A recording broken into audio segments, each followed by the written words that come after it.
بسم اللہ الرحمن الرحیم۔ السلام علیکم۔ تاریخ میں بہت بڑا خوبصورت نام عبداللہ بن زید رضی اللہ تعالی عنہ۔ ساری زندگی حضرت نے نکاح نہیں کیا، جوانی گزر گئی، بڑھاپا آ گیا۔ ایک دن بیٹھے حدیث مبارک پڑھ رہے تھے تو اس میں پڑھا کہ نبی کریم صلی اللہ علیہ وسلم کا فرمان، جس کا مفہوم یہ ہے جنت میں کوئی اکیلا نہیں ہوگا جو نکاح کی عمر میں نہیں پہنچا، یا پہنچا بھی تو کسی وجہ سے نہیں ہوا اور وہ مسلمان ہی مرا، تو اللہ مسلمان مردوں اور عورتوں کا جنت میں آپس میں نکاح کر دے گا۔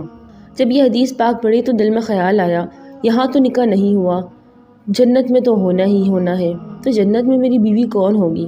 دعا کی اللہ کے حضور، یا اللہ مجھے دکھا تو صحیح جنت میں میری بیوی کون ہوگی۔ پہلی رات دعا قبول نہیں ہوئی، دوسری رات بھی دعا قبول نہیں ہوئی، تیسری رات دعا قبول ہو گئی۔ خواب میں کیا دیکھتے ہیں؟ کالے رنگ کی عورت ہے، حضرت بلال حبشی کے دیس کی رہنے والی، حبشہ کے دیس کی، اور وہ کیا کہتی ہے؟ میں میمونہ ولید ہوں اور میں بصرہ میں رہتی ہوں۔ پتہ مل گیا۔ آنکھ کھلی، حضرت کی تہجد کا وقت تھا، نوافل پڑھے، نماز فجر با جماعت ادا کی اور سواری لے کر حضرت عبداللہ بن زید بصرہ گئے۔ وہاں لوگوں نے بڑا استقبال کیا، حضرت کا نام ہی بہت بڑا تھا۔ بیٹھا کر پوچھا، حضرت بتائیے، بغیر بتائی کیسے آنا ہوا؟ خیر تو ہے؟ آپ نے پوچھا، یار یہ تو بتاؤ یہاں کوئی میمونہ ولید رہتی ہے؟ لوگوں نے حیران ہو کر پوچھا، حضرت آپ اتنے دور سے چل کر میمونہ ولید سے ملنے آئے ہیں؟ آپ نے فرمایا، کیوں، اس سے کوئی نہیں مل سکتا؟ نہیں حضور، وہ تو دیوانی ہے، لوگ اسے پتھر مارتے ہیں، اور قربان جاؤں حضرت، سنگ ہر شخص نے ہاتھوں میں اٹھا رکھا ہے جب سے تو نے مجھے دیوانہ بنا رکھا ہے۔ کہا، حضور لوگ اسے پتھر مارتے ہیں۔ حضور نے پوچھا، کیوں مارتے ہیں؟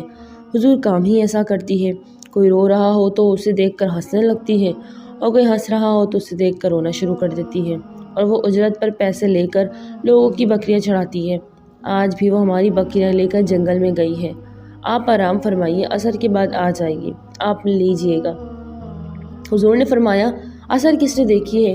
کہاں وہ کس سمت گئی ہے؟ لوگوں نے کہا، حضور جنگل نہ جائیے، بہت خوفناک جنگل ہے۔ آپ نے فرمایا، بتاؤ کس طرف گئی ہے؟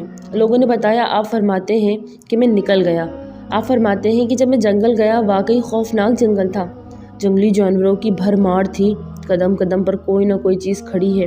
آپ فرماتے ہیں کہ قربان جاؤں اس عورت کی مردانگی پر، وہ اس جنگل میں کس طرح بکریاں چرا رہی ہے، شیروں نے اس کی بکریوں کو ابھی تک کھایا نہیں، اتنے درندے ہیں، سارے مل کر حملہ کر دے تو کیا کرے گی اکیلی عورت، کس کو روکے گی؟ خیر، آپ فرماتے ہیں کہ وہ جگہ جہاں لوگوں نے مجھے بتائی، میں وہاں پہنچ گیا۔ جب میں وہاں پہنچا تو منظر دیکھ کر میں حیران رہ گیا۔ دو حیران کر دینے والے منظر تھے۔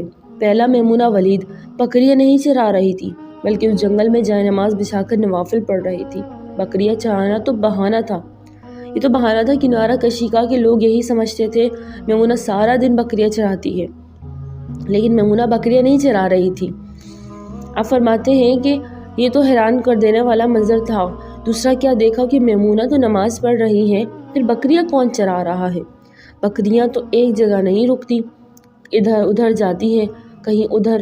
آپ فرماتے ہیں کہ میمونہ نماز پڑھ رہی تھی اور شیر بکریاں چرا رہے تھے، بکریاں چڑھ رہی تھی، شیر ان کے ارد گرد گھوم رہے تھے۔ اگر کوئی بکریاں بھاگتی ہے، اس کی فطرت ہے شرارت کرنا، تو شیر اسے پکڑ کر واپس لے آتا ہے، لیکن کہتا کچھ نہیں۔ آپ فرماتے ہیں، میں حیران و پریشان کھڑا ہوں، یہ کیسے ہو گیا؟ یہ فطرت کیسے بدل گئی؟ لوگ کہتے ہیں فطرت نہیں بدلتی، شیروں اور بکریوں میں یاری کیسے ہو گئی؟ آپ فرماتے ہیں، میں دنگ حیران و پریشان کھڑا ہوں۔ مجھے نہیں پتا کہ کب میمونہ ولید رضی اللہ عنہا نے نماز ختم کر دی اور مجھے مخاطب کر کے کہتی ہیں، اور عبداللہ، ملنے کا وعدہ تو جنت میں تھا، آپ یہاں آ گئے۔ آپ فرماتے ہیں، میں حیران رہ گیا، اس سے پہلے تو ملاقات بھی نہیں ہوئی، تو حضرت میمونہ ولید کو میرا نام کیسے پتہ چل گیا؟ تو آپ فرماتی ہیں کہ میں نے حضرت میمونہ ولید سے سوال کیا، اس سے پہلے ہم ملے نہیں، ملاقات نہیں ہوئی ہماری، تو آپ کو میرا نام کیسے پتہ چلا؟ آپ کو تو جواب کیا ملا؟ حضرت میمونہ فرماتی ہیں، عبداللہ، جس اللہ نے رات کو تجھے میرے بارے میں بتایا، اسی اللہ نے مجھے آپ کے بارے میں بھی بتایا۔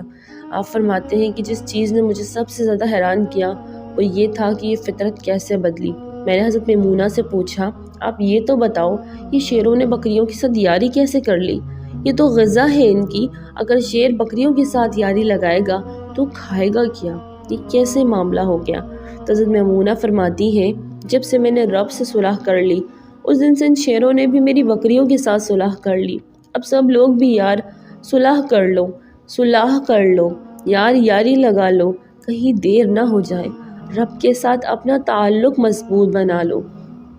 کتنے سال گزر گئے ہیں، ہم نے کوئی اللہ کی بات مانی، لیکن وہ کھلا بھی رہا ہے، پلا بھی رہا ہے، دکھا بھی رہا ہے، سنا بھی رہا ہے، سلا بھی رہا ہے، جگا بھی رہا ہے۔ نماز پڑھو، اللہ کی یاد میں زندگی بسر کرو، یہی کامیابی ہے، ورنہ کل بہت پچھتاوا ہوگا۔ سبحان اللہ۔ ناظرین ویڈیو اچھی لگی تو لائک کریں، چینل کو سبسکرائب کریں اور دعاؤں میں یاد رکھیں۔ السلام علیکم۔